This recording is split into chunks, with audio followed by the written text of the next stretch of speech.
And we're back with another outstanding episode of the Square Table Degenerates podcast. Today we are joined by recording legend, Mr. DC Glenn from the Rap Duo Tag Team. How are you today, sir? I'm doing wonderful. Outstanding. Now, first we have to start off with the dilemma, all right? Mm-hmm. Now, I heard you were born in Chicago and then you moved to Denver at the age of 4. Yeah. Now, the tag team Wikipedia article says you were born in Atlanta. So let's start there. What's up with that? It says we're from Atlanta, but not born in Atlanta.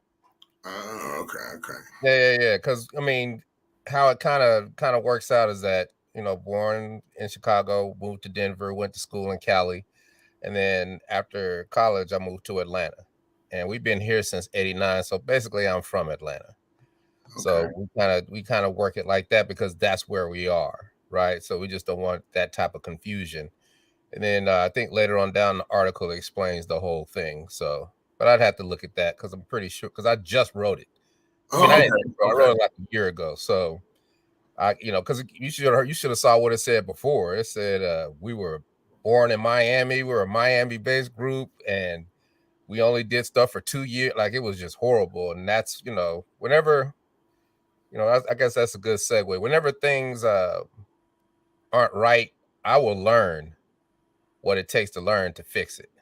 And it's taken me about 7 years to learn how to write Wikipedia pages. Nice. I've edited Wikipedia pages just, as a, if I see something that's on there that's wrong, you could just do a little edit button and change it up. Mm-hmm. I got a funny story about Wikipedia. This is totally off topic, but I just randomly thought of this. I was looking back when I was in the Air Guard back in the day. I was looking up Guam, the island of Guam, for some reason, and somebody edited part of the Guam Wikipedia article. It says the whole island of Guam sucks the cow. It was so funny. They don't. You can't do that anymore. Like after 2015, they're hardcore with it. So it's like you will get taken down if there's any misinformation, any of the wrong, and they police it really good. So that's why, because that's Google's go-to. Google trusts Wikipedia more than anything. And Wikipedia is aggregated to thousands of other sites. So you better have it right, because if your site, if your Wikipedia page is not giving the right accurate information, whatever sites, music, whatever, aggregate from that, that's what the world is going to see. And once it's out there, it's kind of hard to pull it back from all those other sites. You can change your Wikipedia page, but it doesn't automatically change all the thousands of sites that the old stuff is on. So it has been a very painful, enlightening journey through the Wikipedia space, but I'm glad I went through it. And, that's why people can find me. That's why we've been able to do things that most artists dream of. And, it's about hustle. That leads me to my next question. I read that, or I heard that your dad had you guys doing a lot of jobs when you're growing up. And that's what led to your, wanting to constantly learn now and your hustle today. Now, what jobs did your dad have you doing? Did you guys have paper routes? Were you selling apples? What were you guys doing back then? Man, anything you could think of. It was, it basically a hustler was born during this blizzard when I was like 8, 9 years old. And, our family was the only one that had a snowblower.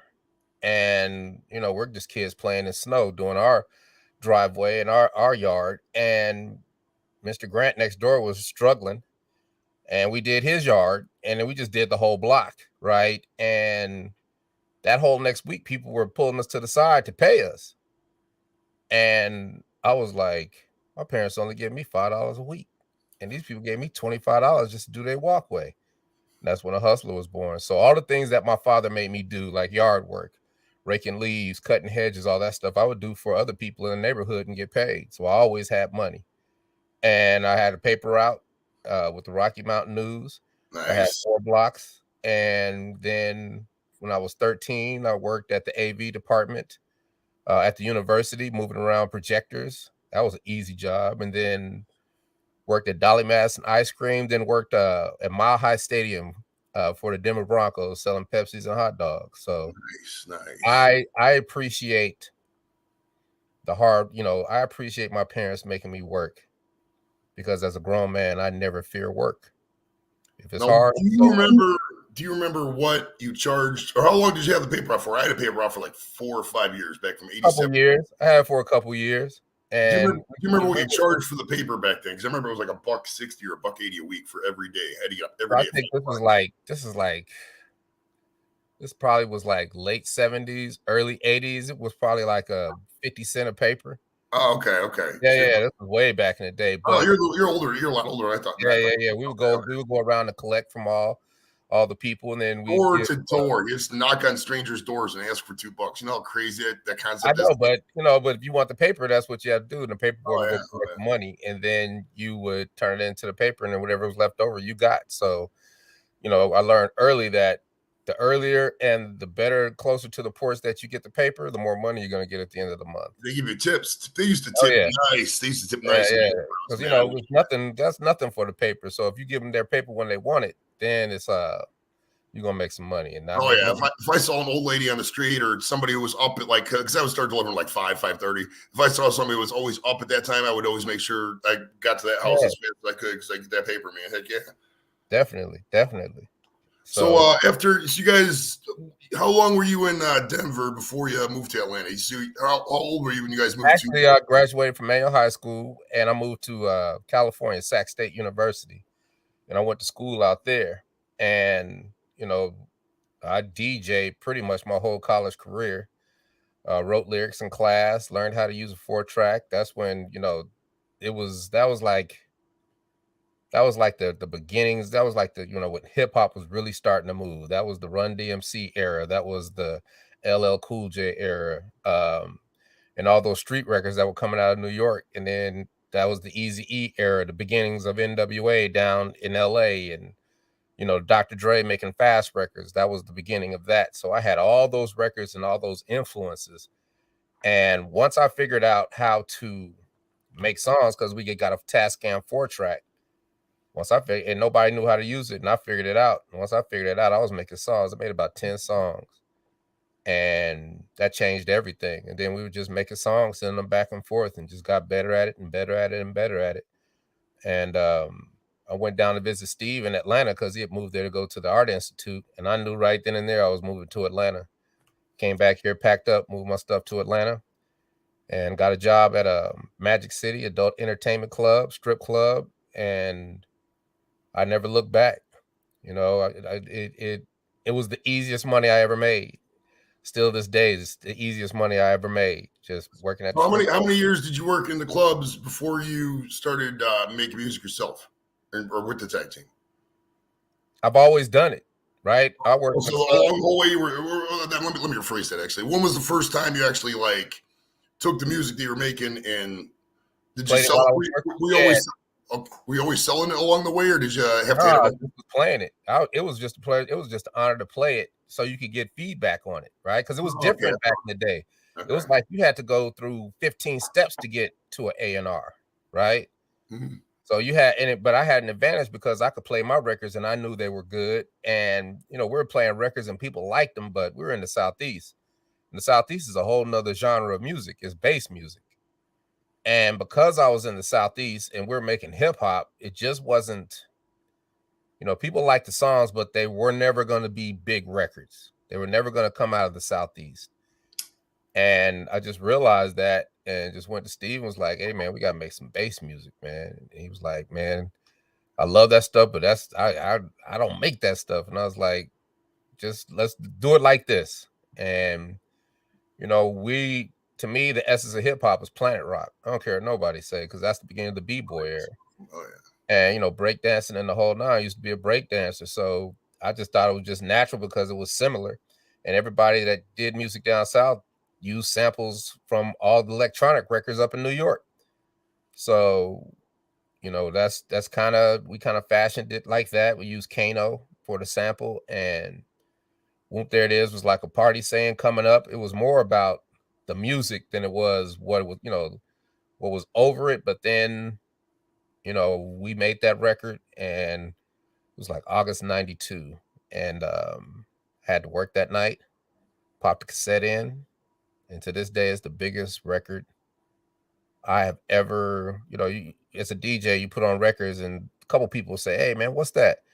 but it's the biggest responsibility record I've ever had, and I've been DJing for 30 years, man. And to this day, it still is. It just I still remember it like it was yesterday.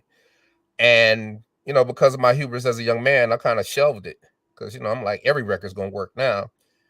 And then I started playing it again, and one of the record reps was in the house, and all these rappers, all the rappers from all over, just everybody from everywhere was coming to my club because I was at Magic City, and that was the hottest club. If you came to Atlanta, you had to go to Magic City, and Atlanta started becoming a big market because Babyface was down there, TLC was down there, Bobby Brown was down there, Outkast. This was before Outkast, but everybody was down there. Jermaine was down there. We were all down there together, but I'm down there with Prime Time, Deion Sanders, down there with Dominique Wilkins. They all in the DJ booth with me, right? So it's like everybody had to come see me because I was at Magic City and the other clubs in the city. And people heard that record. And a guy named Alan Cole sent it up to New York, and Columbia Records wanted to do something. Then I started sending it everywhere. Everybody knew about it, but nobody wanted to pull the trigger. And kind of almost gave up. And I gave it to this gentleman named Al Bell. Lady named Lisa McCall told me to call him, and he gave me a call a couple weeks later and was like, what do you want to do? And I was like, dude, I got a hit record. I don't need nobody to play with me. I need you to sign us because this is a hit record and it's blowing fast. And he was like, okay. And I was like, man, don't play with me. You haven't even heard the record. And, I'll never forget these words. He was like, brother, I don't have to hear the record. I hear it in your spirit. Nice. Let's agree to agree. And I gave my 2 weeks at Magic City, signed a messed up record contract, and in a month and a half, we were platinum. And the rest is history. Month and a half. I remember that summer '93. Lord, I kind of jump ahead in the question here, but that summer '93, that song came out of nowhere, and it was just maybe next to "Who Let the Dogs Out" out of nowhere. Out of nowhereness, that was probably one of the most out of nowhere songs that just came out of nowhere and just boomed everywhere. Like every beach party was playing. We were gone. Oh, it's crazy, man. We were gone, dude, and I've been grinding ever since. And it is hard to make a career out of one record, but we have been able to do that with the hustle and the tenaciousness, and just it is just the way I was raised. I was always able to overcome any adversity and any trauma that I've ever suffered. I've always turned it into a positive, right? Because you can either look at the glass half empty or the glass half full. You can either be, you be predator or prey. You know what I'm saying? And I never chose to be the victim. I'm like, okay, this happened. It'll never happen to me again. And you learn from your lessons, and you just keep grinding and you hustle. And that's what I've done for the last 28 years. And we've always done shows. We've always made money. We've had, adversity, and we've had trauma, and things have happened, but that's life. Life is baked in the cake. It's about the tools that you develop in life to get through it, to keep flourishing, right? And a lot of people can't do that. A lot of people expect people to do things for them. And I tell these young kids, ain't nobody gonna do nothing for you. You better go get it. It's out there for you. Ain't nobody gonna teach it to you. Ain't nobody gonna give it to you.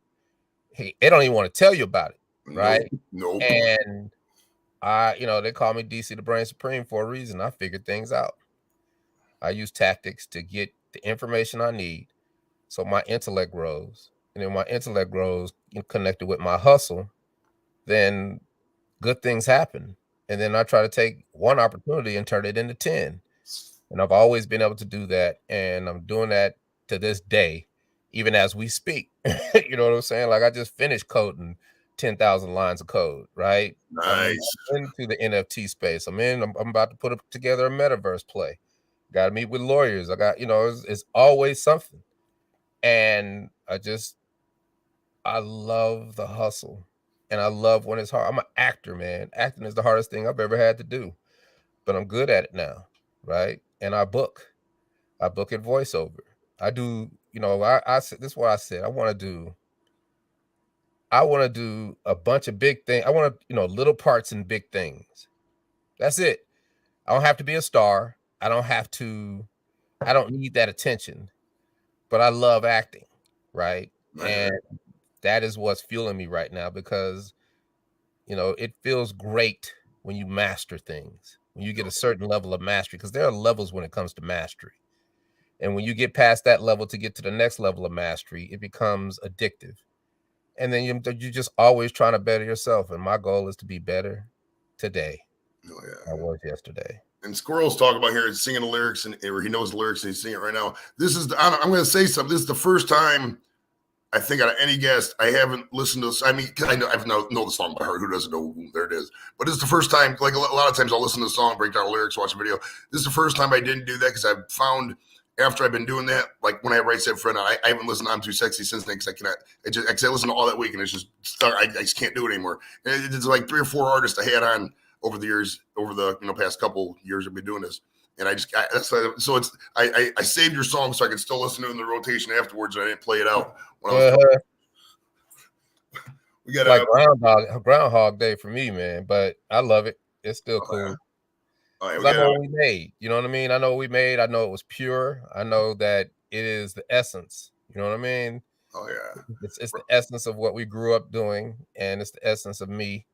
And that comes from the heart, and can't nobody ever take that away from you. So just to be able to still do this record and people still love it after 28 years, you know what I mean? It's in the, I tell people this all the time. 28 years ago, I planted a seed called Whoop, there it is, and now it's a sequoia. It's not going anywhere. 28 years, man. That's crazy. You know what I mean? And just opportunities keep coming. We're about to do this parade. We're about to do working on a USO tour. We're working on so much stuff that nice. Yeah. Like I said, especially the NFTs and the metaverse part. That right there is just like, people don't understand it, but there's never been a time where you could just make something up and it works, right? We talk a lot about NFTs, me and a couple of my buddies, because it's like, I mean, I get the concept. Mm-hmm. I don't get necessarily the value. Okay, so the first part. So when it first started, it didn't have to be a value, because was there a value when Jay-Z started drinking Cristal? Then the whole rap world started drinking Cristal, right? Was there really value when you saw a rapper with a Rolex on and now everybody wants to buy a Rolex? So it's just about, all it is having something that somebody else doesn't have, right? Right. Or very few people have, right? So that's how art works. If you think about it, the art world, all these people who are connoisseurs of art, they're in competition with each other to get the most expensive piece of art, because there's only one of them. It's the same concept, except this is just digital. But what everybody did is thought they could just make a whole bunch of little cartoons and flood the market, and that worked for a while, but there's no value, right? Because people are pumping and making it hype, but then what is the value to it? So the key to it is adding things to it to create the value. That's the part I'm still trying to grasp is I know for like a little tiny logo, obviously nothing, but like where does the, like if I write, like I'm trying to learn here as we go. I'm just like you. I like learning all this, that kind of new stuff. Where does, like, if you right click and save a picture, like you got that picture, right? Like, where is the value? Do you get that? But you can't do it like that. It's not a right click, you get the picture. It's you get extra stuff with it, right? So you might get the picture in a case with some lights on it and like a gold ticket to turn it. Okay, you know what it is, man? This is what it is. It's basically, they made that one Wu-Tang album. Right. That one Wu-Tang album has accrued in value, and it's had several owners, right? Okay. But where the value comes in is when you first make the deal, when you first mint your NFT, you can make the rules. It's almost like a record. I'm putting this record out, and you can buy it, and if it goes up in value, when you sell it to the next person, I get 10%. I get a royalty. Okay. So if you make money, I get a 10% royalty no matter what. Okay. That's where the value comes from. The value comes from people, and it's kind of saturated now, but there are going to be people that are standing that can make a lot of money. Oh yeah, I got a couple artist friends up in Michigan there's one girl I know, she's doing a couple. She's like, buy this, but I'm like, I'm not necessarily against doing it, but I just think when something new always comes out, there's always like a bubble. There is a bubble, but see, that's why I don't really look at bubbles. I buy something in the hopes to own it for a long time. Oh yeah. Same as I do stock, same because there's going to be bubbles. But every time there's a bubble, what happens? It always comes back bigger and better, right? Oh, yeah. Like just think, the Dow was at 10 years ago. Dow was at 15,000, then it went down to 3,000, and now it's 36. Squirrel right? But I can right click the image. Who's stopped? Well, that's a good question. Like say you're the NFT person, you're doing an NFT, and I buy an NFT off you. What's to say that you don't, save that file, and what's to say that you don't have like 3 copies of that file? Or I mean, is there like a trust element? Is like some kind of regulatory board or something? Once you mint it, it is not for you to control anymore. Oh, so there's like an actual process to. Yeah, there's an actual process. Like lawyers. There's all kind of stuff.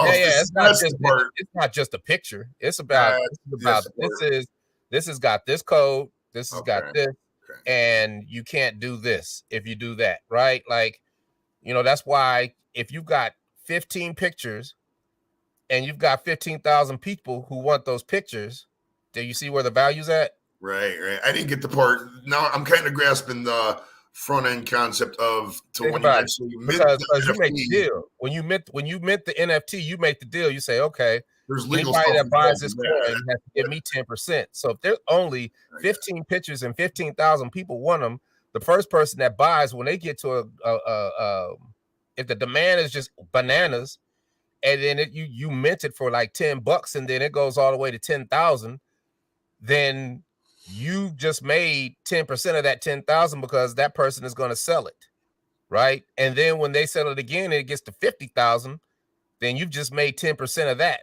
But you made the initial money just by minting the NFT, especially if you're an artist, right?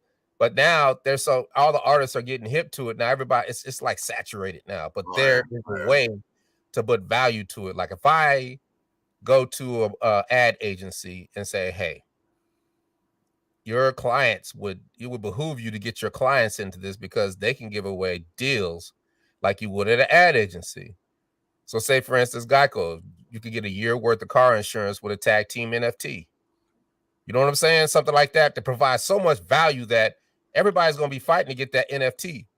And it's almost like an auction, right? It's like a Sotheby's auction. This NFT of tag team where you get a free year of car insurance and dinner with tag team is going to start at $10,000. And if there's a super fan of tag team out there, they'll pay $1 million. They don't care, right? Oh, yeah. And you would think that there's not people out there like that, but there's thousands of people like that. There's a lot of latent money in America right now. Yeah, there's a lot of people there's somebody out there that loves Whoop There It Is so much that they'll pay any price to have something that nobody else can have. Right. Well, I just kind of grasp this concept. To be honest with you, I'm making it akin to, like, say you got a video game and they're selling shit in the video game. It's kind of like that. Like once you click that mint button, right? That's a process. Like you can't. It's not like you create a Microsoft Paint and then you sell the paint. No, it's not like a JPEG. I'm getting the process now. You're not even gonna get. You're not. There's something attached to it, and it's almost like, okay, you know what it's like? It's like the memorabilia thing. Like we threw out our first pitch for the White Sox and did the whole 9. It was fun. They were like, can you guys sign some stuff? It was like, cool. We went up there and we brought the signs, like, we got to wait for the authenticator. And I was like, huh? And we had to wait for every game, they have Major League Baseball authenticators in every stadium. So if somebody signs something, it's authenticated that date was happening at that time, and it gets a barcode, and all you gotta do is look that barcode up. It's in the Library of Congress. That's how you come up on memorabilia, because now you know it's authenticated and it's real. This baseball was at this game on this date. 30 years, 30 years from now, that baseball with that code is worth some money. That football with that code that you did a Super Bowl concert at, or you did a concert at the AFC Championship halftime game, and somebody threw you a ball and you got it authenticated, that ball is going to be worth something 20 years from now, right? Oh, yeah. Almost like having a football from when Marcus Allen played the Raiders played the Washington Redskins, and you got a football because you performed at halftime. Now that football is worth, or that jersey that they made for you special, and you got it authenticated it for you, and it's that it's worth is the value now is more than anything. So that's why when these cats sit there and they sign baseballs all day, there's an authenticator there, so it's authenticated, and everything is tagged, and everything is archived, so they know that that's a way to authenticate it, because anybody could just say anything. I got this baseball at the 1966 World Series. How do you know that, right? So that's why, and they have authenticators for the NFT world, right? So there are a lot of lawyers that are coming straight out of college that are just going straight into the metaverse play.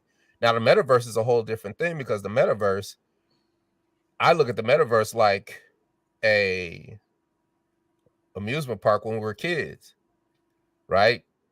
If you want to buy real estate in an amusement park, where are you going to buy it at, right? You're going to buy it where the best rides are. Where are you going to put the bathrooms? Where are you going to put the concession stands? Or better yet, it's like an airport, right? No matter whatever airport you're at, it's like that land, every bit of it, there is somebody that bought a piece of it so they could go sell something. So what concourse are all your restaurants going to be on? It's the same thing, right? It's the same thing. If you're in a game, where do I want to buy the space where I can get the clues on how to beat the game?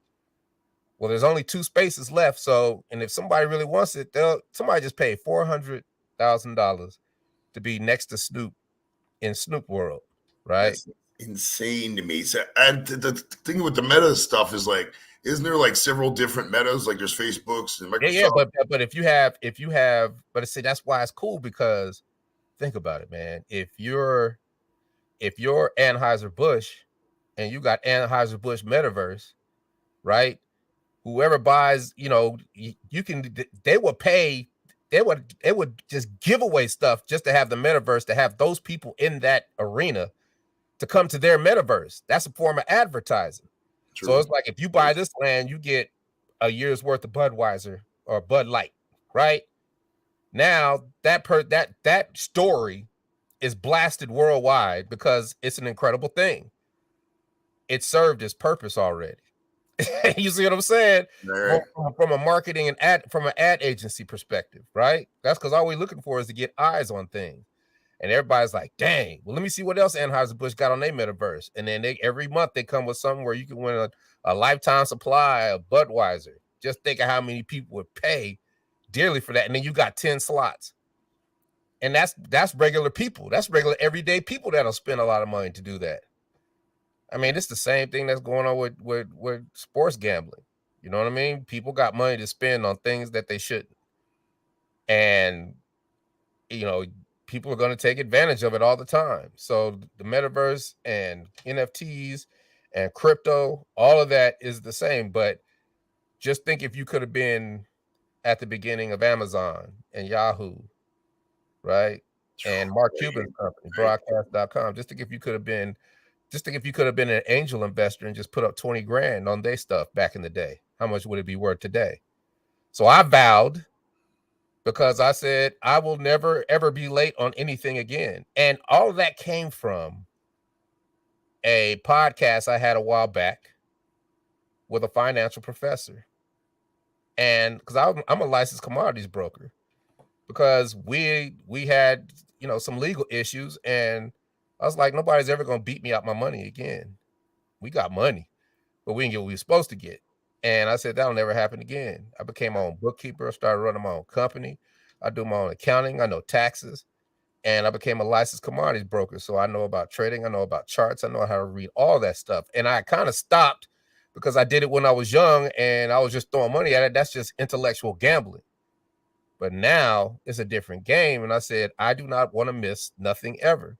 If I had just said, okay, Bitcoin is new, everybody's scared of it, they don't know what it is, well, let me just throw a couple grand on it and just leave it. If you had thrown a couple grand on Bitcoin in 2009, you'd be almost a billionaire right now. Yeah, 2009, shit, 2012, 13, even in that range. Exactly. Shit, you could have So thrown I said, a okay, couple thousand on Dogecoin last year, and look where you yeah. got. So it's like all these coins, I did my research on them. And I put money on a lot of not a lot of coins, but on certain coins. I learned how to stake. I learned how to mine, and I'm just leaving it, right? I'm not trying to get rich off of it. I'm not trying to make money off of it. I'm just trying to, all you need is one. If one of these coins survives and blows up to be like an Ethereum or a Solana or a Polkadot, you're good. You know what I'm saying? Later on, and then you still do your traditional stuff. I've got traditional ways of doing stuff, and then I still hustle. So, I just don't, you get one life, man.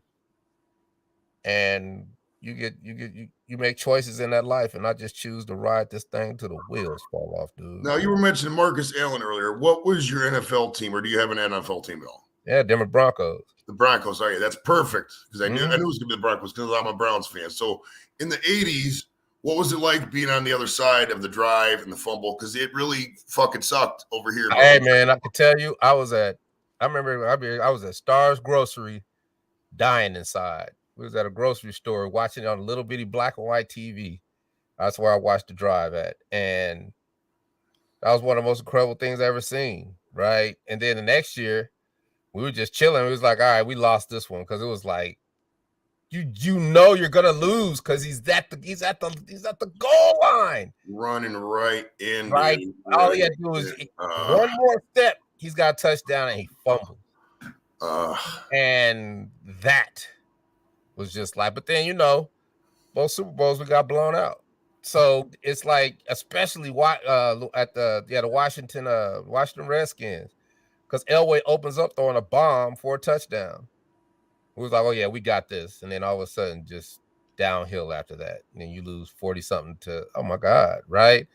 And but it has been an honor being a Bronco fan because we got 3 Super Bowls. Terrell Davis hooked it up for you guys, man. He was man. Like people don't realize, even if you just win one, how like that was my 50th birthday present. Oh, nice. Because we love Peyton Manning, and and Von Miller just won the Super Bowl 2015. That was the greatest 50-year-old, birthday present. That was my party, and that's all I needed because I don't need much. I've had a good life. I have partied. I have had fun. I've been DJing in these clubs. I have to stay busy or I'll go crazy because I can't do the things I used to do because I'm a grown man. So I need other challenges. That's why I love acting so much, because acting is very difficult, and acting requires such an intestinal fortitude, because it is all about rejection. You're not going to get the job off the rip. And once you come to grips with that, then it's like, okay, if I got to do 1,000 auditions to get to where I want to be, give me 50 a day. And that's how I am. It's like, just keep bringing them, because it's like I get to do an audition a day. Not, man, I got to get to, because I don't ever want to do anything with anything writing on it. That's why I don't really do music no more, because I don't want to ever have to.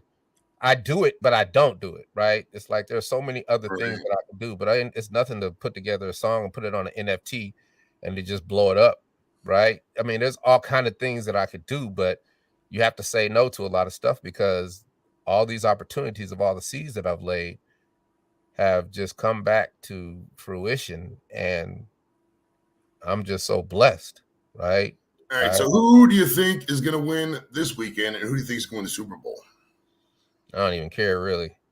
It's like Kansas City probably is going to win it all.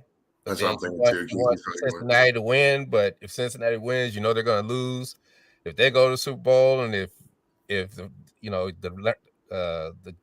San Francisco 49ers win, that you would like to see the Niners and the Cincinnati Bengals, because that just seems like it'll be a fun Super Bowl, but that ain't gonna happen. You just don't know what's gonna happen. But Patrick Mahomes, man. Yeah, you can't get around Pat Mahomes, man. Coming back in 13 seconds. That's nobody.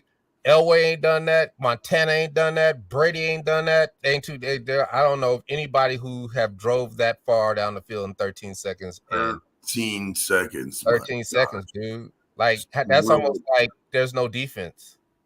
Oh yeah, well, let's be real about that game. There was no defense the entire game. They were playing. Yeah, that's why I was so loud because they were just slinging it. That was man. They're playing Pac-12. And even if they tackle, like if they tackle Hill, then they probably still score. Then Cincinnati don't get the ball back. Buffalo don't get the ball back. So just the way it went down, man. Just I would have had everybody deep. Would have had everybody deep. Would have been looking for the pass back and they would have had to get 10.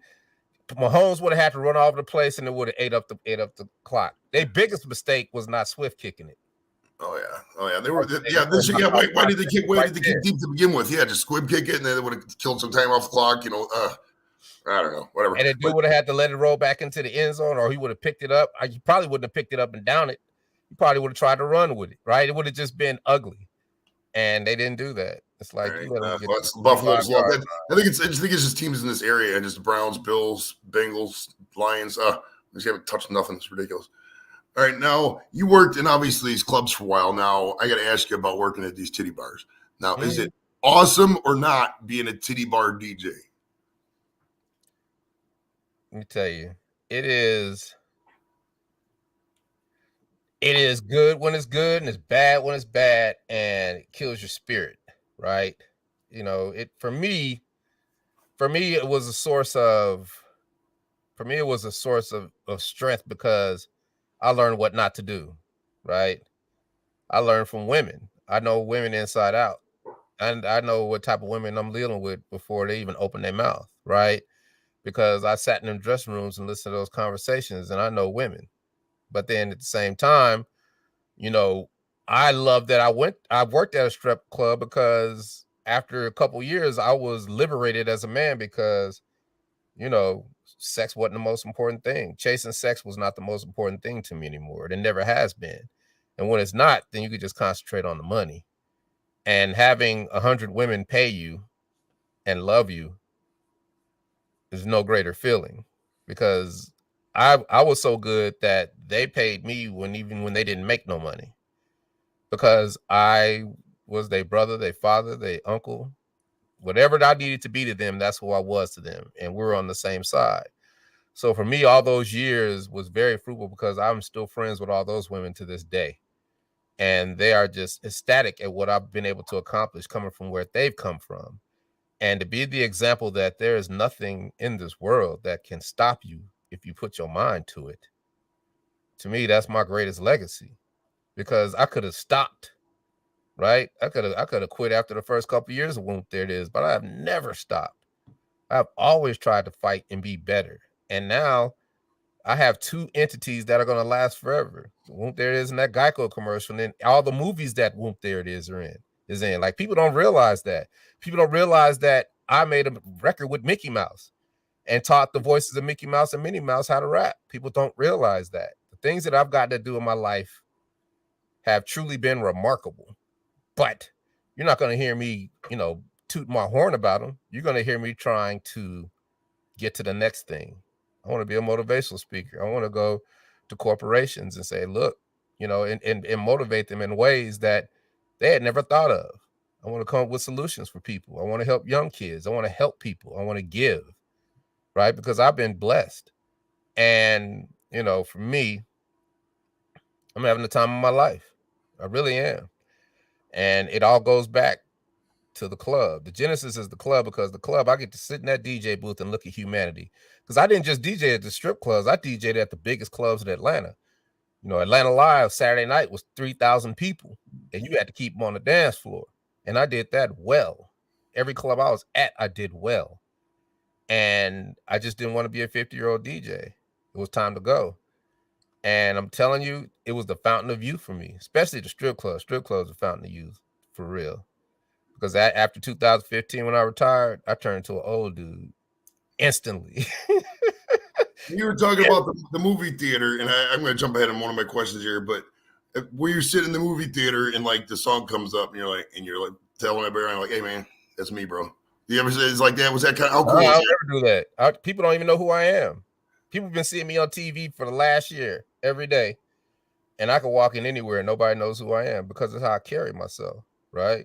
I'm not a star ever.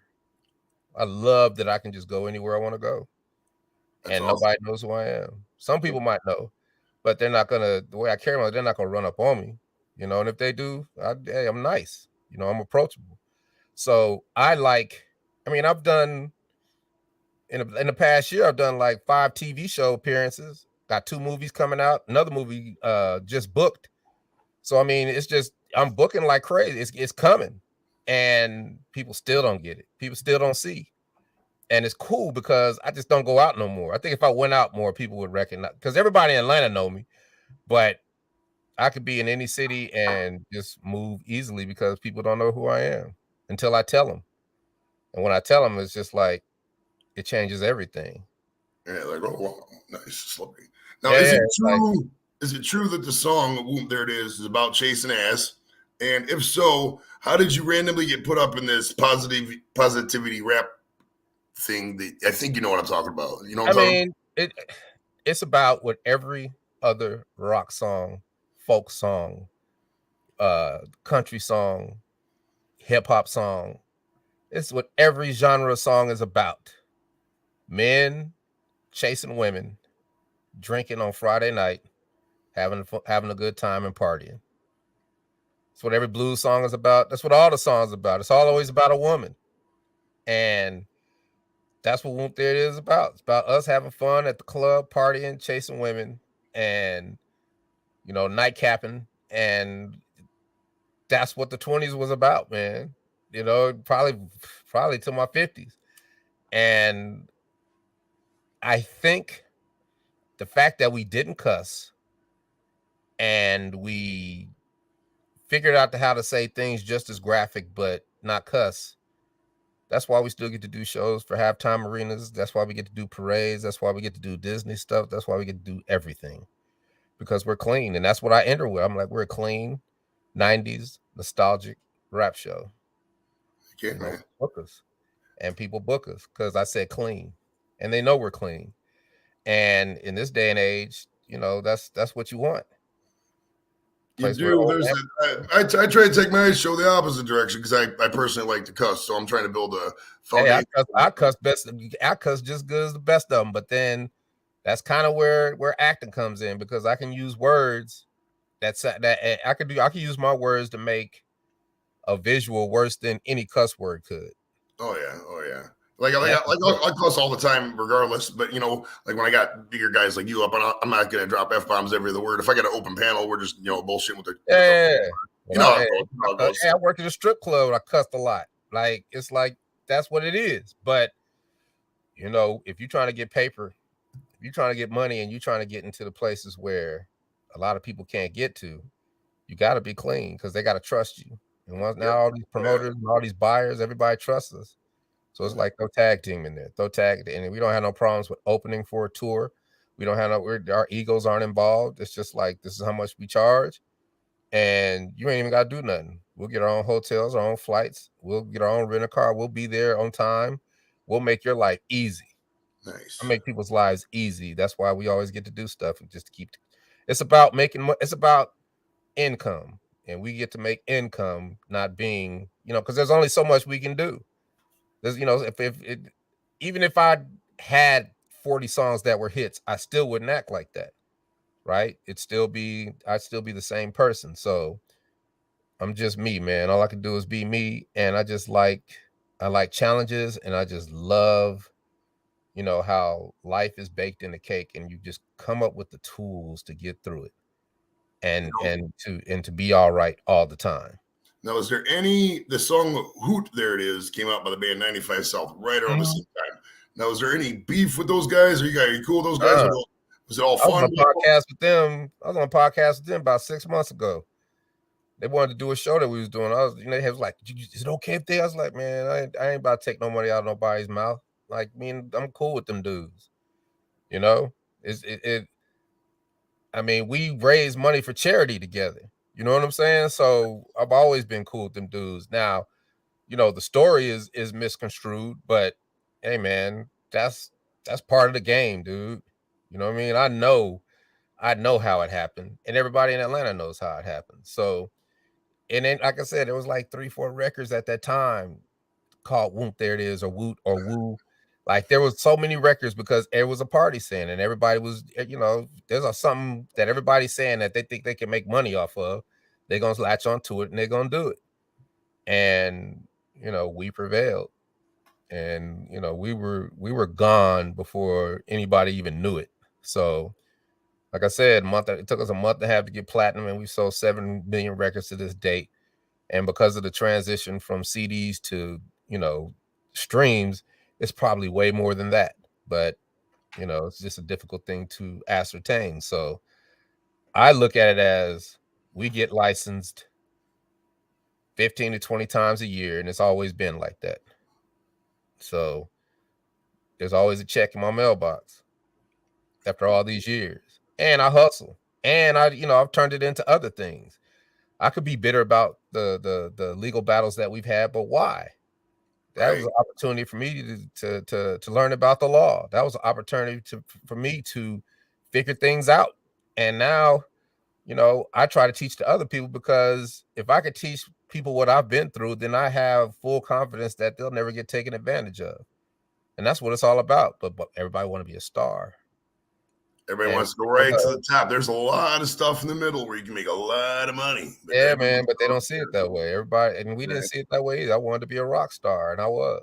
You know what I'm saying? Yeah. Once you hit like 35, 40, you start seeing things a lot clearer, I would say, in life. Like, I started seeing things clearly 26, 27, right? Like I knew what situation I was in. And I have always had the ability to take responsibility for my actions. I'm a grown ass man. So I take full responsibility for all the stuff that we went through. It's no biggie, right? And I'll fix it. I'll make up for it. And that's what life is about, man. It's about these challenges. And I just stay positive, man, and keep it moving, dude. That's me in a nutshell, and I just try to keep it as simplistic as possible. Yeah, no, I have Geico insurance. It's just a coincidence that I have Geico. But as a result of all this epicness, do you get like an extra 15% upon the original 50% you save when you switch to Geico, or is that? I don't care nothing about no Geico insurance. I get the food from the horse's mouth, right? Geico paid me the lick. They could have the insurance. I want the lick. They paid me up front and after. So and we still gonna get paid more, right? And it's not really about, the money's good, because that's, those are big commercials. That's SAG. It's an actor thing too, right? But at the same time, I developed relationships with those good people from Geico and the Martin Agency, and now we're all friends. So now I'm working on things I'm trying to bring them along in the metaverse and bring them along in NFTs. And to have somebody like that behind you with your vision, and they can fund it. Corporate money, oh yeah. You know what I mean? And then you can show them how it could be, it could be so beneficial to them, that when I tell other investors about that, everybody wants to get on board with what I'm doing. They're picking my brain. What are you doing? What's up? Well, how can we? It's like, dude, I'm at the beginning stages of it. I haven't even figured it out. But I know that is the way. So that's why I sit here and I put in this work. I put in the work. Like I said, I've been coding all day. I'm masterful at SEO. Nice. Right. And for those who know, search engine optimization, the ability to get on the first page of Google, anything that you want. And it took me 10 years to get to that point. And now that's all I really want to do, because I'm so good at it. I'm having fun. Right. We could probably you could probably sit here and talk to us for about 3 hours of SEO, because we got a lot of YouTubers watching. So it's very important. Honestly, if you want to start a YouTube channel, start talking about it, you can probably kill, dude. Really kill. I mean, it's just, it's not as hard as everybody's making it think. Like, everybody thinks that the YouTube algorithm, people talk about the algorithm and this and that and that. And I'm like, you guys are just lost, because Google gives you the recipe, right? Google is a robot. That's what people don't understand. And that robot, Google gives you the recipe to that bot to feed the bot. And it's simple. What kind of cook are you gonna be? Just a short order cook, or you gonna be a 5-star Michelin chef? I choose to be the latter, right? So if they give me the recipe, I'm gonna come up with the formula or with a meal that feeds the bot every day, and the bot loves me and is gonna give me what I need. And it's all data. Everybody puts their emotion into it, and they're putting their emotions into it. They're trying to get likes. They're trying to get, and I understand that because that's the game, right? But sometimes you can't get all those likes. You can't get all those views. So what are you going to do then? You have to think of another way. You have to think of a better way. And a better way is understanding search engine optimization and how Google places you, and how if you have the recipe and you feed the bot through your website and through your your optimization of your channel, your optimization of your video, of your titles, of the other little things that when those spiders crawl through, it's not about Google putting you somewhere. It's about Google going out there and understanding what your entity is, and everything that has something to do with you in the universe brings it back to you. And now you flourish, right? And that is how you do that. And it's like everybody has it twisted. But I understand why people think that way, because it's all about likes. And I tell people, you do not need 100,000 people to like you. You just need 100 people to pay you. That's great advice. Listen, say that again for those in the back seats. You do not need 100,000 people to like you. You just need 100 people to pay you.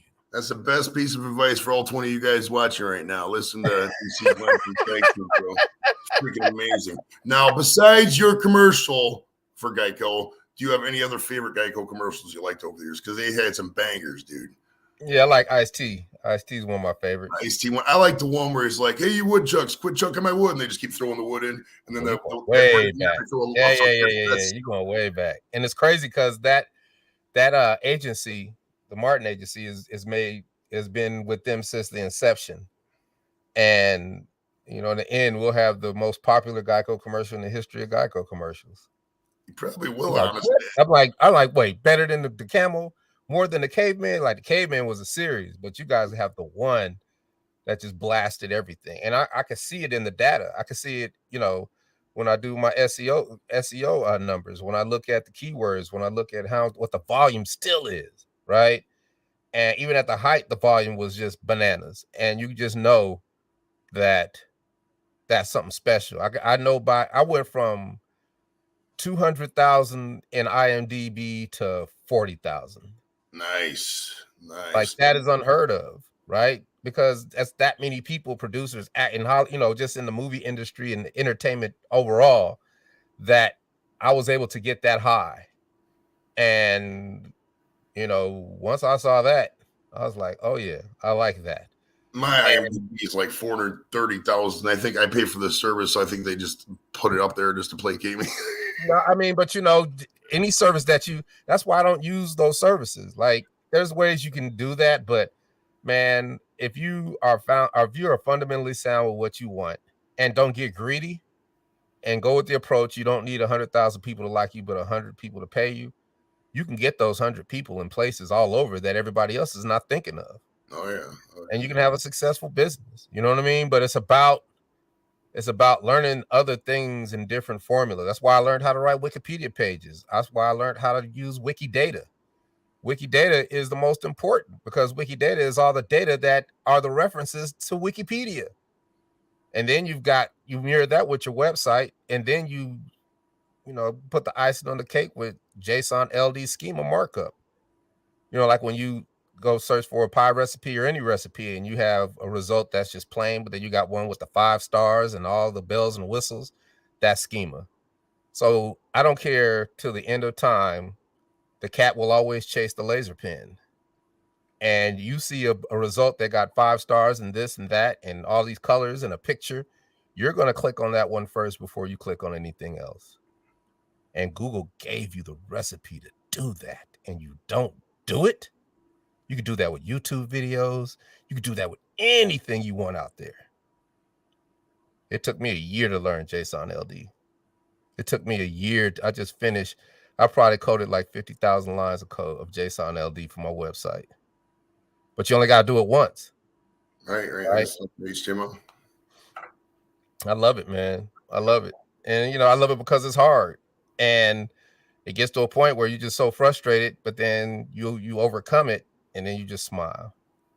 Then it's off to the next challenge. So like I said, man, all I'm trying to do is talk to people about things I wish someone would talk to me about when I was a young man. I just want to thank you for letting me come on here tonight and run my mouth, man. Heck yeah, man. I got a couple more quick ones before we get out of here. All right. Now, have you ever met Chubby Checker?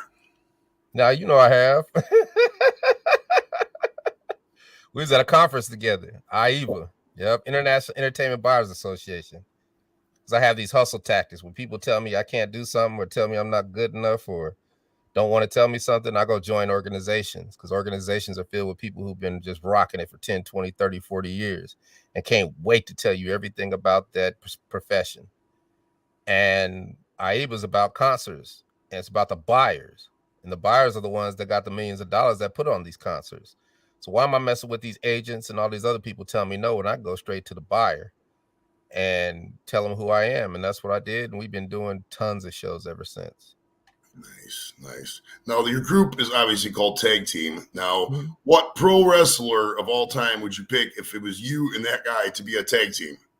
I have no idea. I stopped watching wrestling. Last wrestling match I think I watched and was excited about was Hulk Hogan and Andre the Giant. So probably WrestleMania 3, 1987. Yeah, Silverdome.